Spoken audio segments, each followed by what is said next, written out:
পাশে তারা বলছে রড মিনিকেট ধানটা তারা করবে। আমার যত প্রতিবেশী আশপাশের কৃষক আছে তারা বারবার এসে দেখে যাচ্ছে 18-20 মণ, আপনার 29-28 এগুলো খুব বেশি ভালো হলে 20 মণের উপরে হয় না। আর সেখানে আপনি ধরেন যে 30 থেকে প্রায় 38 মণ ধান হয়। আসসালামু আলাইকুম দর্শক বন্ধু, সবাইকে শুভেচ্ছা জানিয়ে নতুন একটি পর্ব শুরু করছি। আজকের পর্বে আমরা চলে এসেছি হচ্ছে নওগাঁ জেলার মান্দা উপজেলার বৈলসিং গ্রামে। আব্দুর রাজ্জাক একজন উদ্যমী উদ্যোক্তা, তিনি তার আবাদি জমিতে নতুন জাতের ধানের চাষাবাদ করছেন। দর্শক, আপনারা হয়তো জানেন যে বৃহত্তর যে নওগাঁ জেলাটা রয়েছে বা এই অঞ্চল রয়েছে, এখানে কিন্তু ধানের ব্যাপকভাবে চাষাবাদ হয়। পার্শ্ববর্তী হচ্ছে রাজশাহী, চাপাই, এই সকল জায়গাগুলোতে কিন্তু আমের জন্য বেশ বিখ্যাত এবং আমের চাষাবাদ হয়। নওগাঁতেও অনেকটা আমরা দেখেছি লিচু এবং আমের চাষাবাদ হতে।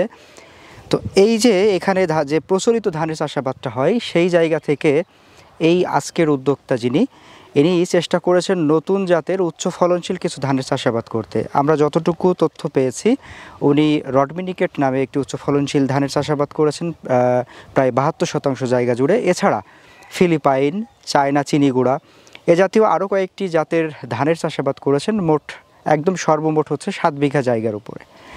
এছাড়াও তিনি হচ্ছে কৃষির অন্য যে জায়গাগুলো রয়েছে, অর্থাৎ সবজি যে ফসলগুলো রয়েছে, সেগুলোতেও তিনি তার পদার্পণ রেখেছেন এবং সেখানে তিনি আমরা জেনেছি যে বিখ্যাত যে সবজিটা রয়েছে, আমরা বলে থাকি যে কৃষি পণ্যের মধ্যে লতি রাজকচু, সেটাও চাষাবাদ করেছেন। পটল রয়েছে, আরও অনেক কিছু রয়েছে। তো আজকে আমাদের এই নওগাঁতে চলে আসা হচ্ছে এই মানুষটার গল্প আপনাদের সামনে তুলে ধরার জন্য। তিনি দীর্ঘদিন যাবৎ এই কৃষি পেশাতে রয়েছেন এবং কৃষিতেই তিনি অনেক কিছু করেছেন, এখনও চেষ্টা করে যাচ্ছেন।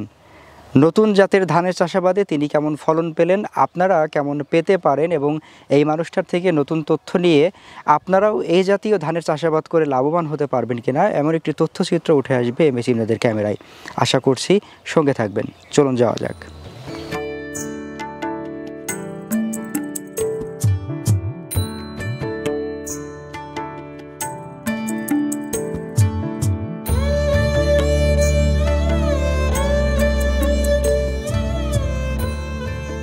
আসসালামু আলাইকুম। ওয়ালাইকুম আসসালাম। কেমন আছেন? আলহামদুলিল্লাহ। যাক, আলহামদুলিল্লাহ, ভালো লাগলো। কি করছিলেন এখন বিকালে? বিকালে ধানগুলো দেখছিলাম যে কিভাবে কবে কর্তন করা যায়। প্রায় পাকার হয়ে গেছে, সময় হয়ে আসছে। কি মনে হলো কবে কর্তন করা যেতে পারে? হয়তো আর 8-10 দিন পরে কর্তন করা যাবে। 8-10 দিন? 8-10 দিন। এত লেট? এটা হলো যে আমি এটা ধানটা করছি, সরিষা ছিল আমার জমিতে। সরিষা করার পরে ফাল্গুন মাসের 20 তারিখে আমি জমিটা লাগাইছি এবং বিছনটা একটু নমলা করছিলাম। করার পরে বিছন বয়স কম ছিল, 30-35 দিনের বয়সের বিছন লাগাইছি। কারণ এই ধানটা রড মিনিকেট ধানটা হলো আপনার বয়স কম হতে হবে, চারার বয়স কম হতে হবে। তো সেই অনুপাতে লাগানোর পরে একটু লেট হয়েছে, তবে সমস্যা নেই, পাশাপাশি প্রায় হয়ে গেছে। পাশাপাশি প্রায় হয়েছে অন্যান্য ধানের পাশাপাশি। যাই হোক, আমরা আজকে আপনার সাথে হচ্ছে ধানের চাষাবাদ নিয়ে কথা বলতে চাইবো। জি, তবে তার আগে আমরা কার সাথে কথা বলছি সেই মানুষটার পরিচয়টা একটু জানতে চাইবো। জি, আমি মোহাম্মদ আব্দুর রাজ্জাক, পেশায় কৃষি, দীর্ঘদিন যাবত কৃষি কাজ করি এবং শুধু ধান না, অন্যান্য ফসল যেমন লতি কচু, আপনার পটল, কলা, মৎস্য চাষ, বিভিন্ন মৎস্য চাষ, গবাদি পশু। এখন গবাদি পশু বর্তমান নেই, তবে গবাদি পশু চাষ করি আর কি, খামার আছে। আচ্ছা আচ্ছা, তো এগুলোই আর কি এর মধ্যে দিয়ে সময়। হ্যাঁ, আর আমরা যে জায়গাটাতে দাঁড়িয়ে রয়েছি, এই জায়গাটার অবস্থান হচ্ছে নওগাঁ জেলার মান্দা উপজেলার বৈলসিং গ্রাম। জি, আচ্ছা, এবার আমরা একটু ধান প্রসঙ্গে আসি। কি জাতের ধানের ভিতরে আমরা দাঁড়িয়ে আছি? এটা রড মিনিকেট ধান। এটা রড মিনিকেট নতুন একটা এটা তো মনে করেন যে যশোর, ঝিনাইদহ, আপনার দিনাজপুর এগুলোতে গত 1-2 বছর আগে চালু হয়েছে। আমাদের উত্তরবঙ্গে এখনও এইভাবে আসে না। তো আমি যে কোনোভাবে অনলাইন মাধ্যমে জিনিসগুলো কালেকশন করি। 3 প্রজাতির ধান, এর মধ্যে এটা রড মিনিকেট, আর একটা ফিলিপাইন মিনিকেট আছে, আর একটা চায়না চিনিগুড়া। 3টা ধানই ফসল এবার করছি। 3টাতে খুবই বাম্পার ফলন হয়েছে আর কি। তার তো দেখতে পাচ্ছেন, আল্লাহ ভরসা। হ্যাঁ, আলহামদুলিল্লাহ, আমরা ভালো একটা ফলন দেখতে পাচ্ছি এবং ধানের কোয়ালিটিটা আমরা দেখতে পাচ্ছি স্বচ্ছ। জি, তাই না? জি জি, রোগাক্রান্ত নাই, চকচকে ঝকঝকে এরকম একটা ব্যাপার। চকচকে ঝকঝকে। আচ্ছা, আপনার এলাকাতে, আপনি তো আসলে দীর্ঘদিন যাবৎ কৃষিতে রয়েছে, আপনার এলাকাতে এ যাবৎকালে এই রকমের ফলনশীল ধান অন্য কোনো ধান পেয়েছেন কিনা? আমি আমার চাষের জীবনে আমি এই প্রথম এই যাবৎ একটা ভালো ধান পেয়েছি, যেটা মনে করেন যে গোড়াটা খুব শক্ত, ধান বাতাসে পড়ে না, অন্য রোগবালাই খুব কম। বিশেষ করে বলা যায় ধান সরু, চিকন, এর ভাতও ভালো, ঝরঝরে, সব দিকেই এটা ভালো। আচ্ছা। আর পাশাপাশি একটা ধান ছিল এখানে পাশে যে শুয়ে পড়ছে আর কি, আপনারা দেখতে পারবেন। এই ধানটা মনে করেন যে কর্তন করতে খুব অসুবিধা, ট্যাক হয়ে গেছিলো একটু বৃষ্টি হওয়াতে। আর এই ধানটা রড মিনিকেট ধান, এটা আপনার শুয়ে পড়ে না, যতই মনে করেন একটা বড় ঝড় বৃষ্টি হলেও পড়ে না, হিলে পড়ে না, এটা সুবিধা। রডের মতো শক্ত বলে রড মিনিকেট। জি জি জি। আচ্ছা, হ্যাঁ, আমরা এইটাই দেখতে পাচ্ছি যে এখানে যে কর্তন করার পরে গোড়ার অংশটা দেখলে আপনারা বুঝতে পারবে দর্শকরা যে এইটা আসলে হেলে পড়েছিল। জি জি। কিন্তু একই আবহাওয়া, একই জায়গা, একই রকম প্রাকৃতিক দুর্যোগের পরেও আল্লাহ পাকের ইচ্ছায় এইটার কিছু হয় না। জি না জি। এবং আমরা যদি পুরা ক্ষেতটা যখন আমরা দেখবো ড্রোন ফুটেজে, জি জি, তখন আমরা বুঝতে পারবো যে একটা ধানের গোছাও হেলে পড়ে না, কোথাও হেলে পড়ে না। হ্যাঁ, আলহামদুলিল্লাহ, এটা ব্যাপারটা খুবই ভালো লাগলো। আচ্ছা, এখন আমরা আপনার যে ধানের চাষাবাদ, মূল চাষাবাদ, সেই প্রসঙ্গে আসতে চাইবো একেবারে শুরু থেকে। জি। এই ধানের বীজতলাতে কতদিন রেখেছিলেন চারাটা? আমি এটার বীজতলাতে রেখেছিলাম বিশেষ করে যেটা বড় মৌসুমের ধান, এটা বড় মৌসুমে আপনার 30 থেকে 35 দিন চারা, এর বেশি বয়স করা যাবে না। বয়স করলে এটা ফলন ভালো হবে না, ধান আসানোর ফলন পাওয়া যাবে না। এটা মনে করেন যে ফলন বলতে এটা এক শতক জমিতে 40-45 কেজি, 40 থেকে 45 কেজি ফলন পাওয়া যায়। আচ্ছা, এখন চারা তো আমরা উৎপাদন করলাম বীজতলা থেকে, এরপরে এই চারা যখন আমরা জমিতে রোপণ করেছি তখন আমরা কতগুলা করে দিব? এটাতে 2 থেকে 3টা। আচ্ছা, 2 থেকে 3টা দেওয়ার পরে এখন যখন আমরা পরিপক্ক অবস্থায় পাচ্ছি, গাছের পাশকাঠি প্রচুর পাশকাঠি হয়, যেমন বলেন এখন 20 থেকে 25টা পাশকাঠি, 2 থেকে 3টা থেকে 20 থেকে 25টা হয়েছে। 20 থেকে 25টা, জি জি। আর শীষগুলো অনেক বড় এবং ধানের ভালো, ধানের গোড়া পর্যন্ত পাকা, কোনো চিটার কোনো নাই। এই যে গোড়ার যে ধানটা, সেটাও মনে করেন যে পাকা একদম। এই দেখেন গোড়ার ধানটা একদম গোড়াটা না, একদম গোড়াটা। এটার একদম গোড়ার ধানটাতেও আমরা কিন্তু দানা পাচ্ছি। জি জি জি, একদম গোড়াটা। হ্যাঁ, গোড়াটা। জি, এইটা একটা ভালো পজিটিভ দিক। জি, যে আসলে এই ধানে একেবারে যদি আমরা বলি যে চিটা মুক্ত, সেটাও বলা যায়। জি, বলা যায়।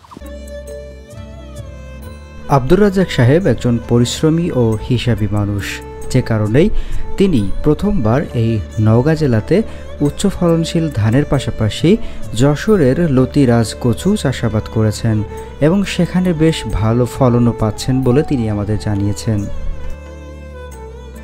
যে আমি ধান চাষের পাশাপাশি লতিরাজ বাড়ি এক যশোরের জাত যেটা আর কি, এটার চাষ করেছি। এটার হারভেস্ট করতেছি 1 মাস থেকে 5 বার হারভেস্ট করেছি, তাতে ফলন ভালো এবং দামও আমার এলাকায় খুব ভালো, 50 থেকে 60 টাকা কেজি বিক্রি হয়।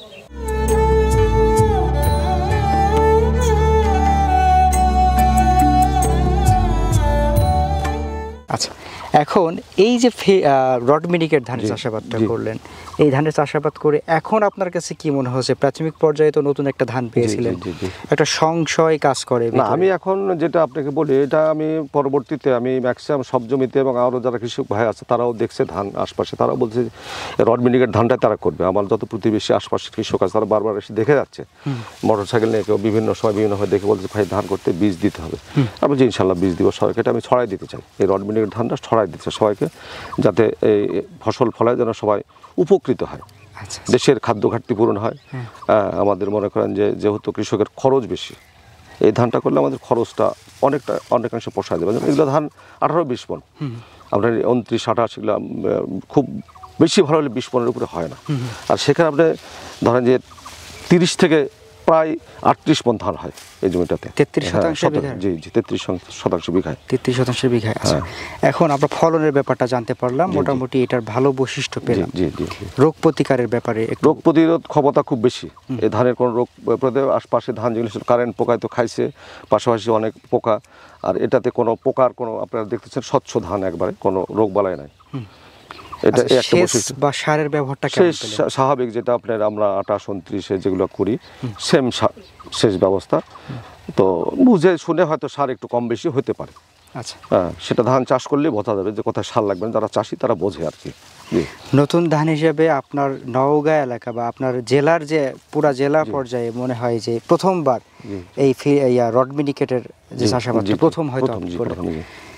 এখন আপনি কি মনে করেন যে এইটার চাষাবাদ কি খুব দ্রুত বাড়বে বা সম্প্রসারণ হবে আপনার? হ্যাঁ, অবশ্যই। আমি যেমন সাড়া পাচ্ছি যে আমার ভাই ব্রাদার, আত্মীয় স্বজন এবং যারা এই যে আমার ভাতিজা আছে, এই ভাতিজার সামনে অনেক লোক প্রতিদিন দেখতেছে ধানের বীজ নেওয়ার জন্য। তা আমি হয়তো আল্লাহ চাইতে বীজ হিসাবে এবার আমার দিতে শেষ হয়ে যাবে, অনেক লোকের চাহিদা। যাক, আলহামদুলিল্লাহ, ব্যাপারটা ভালো লাগলো। আর আমি যদি দর্শকদের একটু বলতে চাই যে দর্শক, আমি প্রথমে যেমনটা বললাম যে এই এলাকাতে কিন্তু অন্যান্য যে সকল আমাদের সেই পুরাতন জাত, সেই পুরাতন জাতগুলাই চাষাবাদ হয়ে থাকে স্বাভাবিকভাবে।